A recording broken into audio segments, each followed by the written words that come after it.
The matchup of Mark vs Yuji is something I wanted to make for a while now, as both are pretty similar in a lot of ways. Both are young, physically gifted fighters that are victims to their family and the world around them, and start off as extremely weak, but in the end they grow to become the strongest of them all. Today I want to compare both their power and skill to see who would win in a fight. This is probably going to be my last JJK video, at least for a while, as I'm not really into JJK all that much, but as of recently I've wanted to make matchups with Invincible, a series I do enjoy. So if you want more matchups like this, be sure to like and subscribe. It's free and you can always unsub at any time, and it'll give me a clear sign to find another JJK topic to cover for you guys. With all of that said, let's begin the video.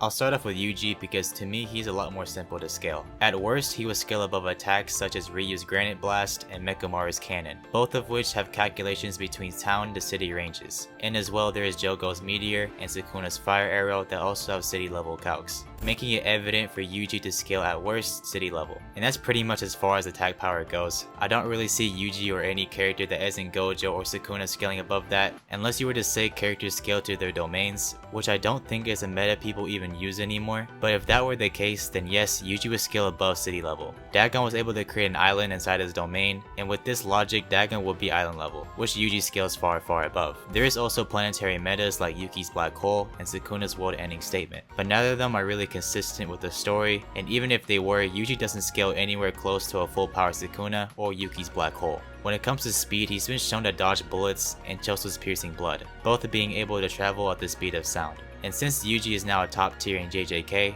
he would also scale above Hikari's feat of dodging lightning point blank, making Yuji easily above massively hypersonic. And at the end of the series, Yuji has been able to grow a large kit of abilities, most notably his Shrine technique, which lets him perform Cleave and Dismantle just like Sukuna, as well as his other techniques being Choso's Blood Manipulation and Divergent Fist, and probably his most broken ability being his Black Flash and Soul Manipulation, allowing him to not only multiply the AP of his attacks, but also damage one's soul. So with that said, how does Yuji compare to Mark Grayson? Since Invincible ends up being practically the peak of the verse, I can pretty much upscale any major feat in the series. Starting off with his fight against Omni-Man, Mark doesn't directly scale to him at the start of the series, but being able to survive getting thrown around through multiple buildings and even an entire mountain should already make Mark's AP at around city level. Mark would then later on stop a large meteor that can destroy entire countries. Omni-Man as well has stated that he deflected a meteor the size of Texas, which scales Omni-Man to at worst continental. To make that scale more evident, Thrag himself even says that a group of just average Viltrumites could tear apart a planet like Earth in half. If we were to assume each Viltrumite were to put the same amount of effort in destroying Earth, each of their outputs would easily scale to continental as well. And not only that, we also have a feat of Mark, Omni-Man, and Thetis being able to destroy planet Viltrum. Though given the context of this feat, it wouldn't directly scale any of them to planetary, but still in the range of continental to multi-continental. Mark would only reach planetary outputs during his fight against Thrag, which should clearly make Mark's AP in the planetary range. As for speed, an end of series Mark would surpass the feat of Omni-Man traveling from Earth to planet Thraxa within a month,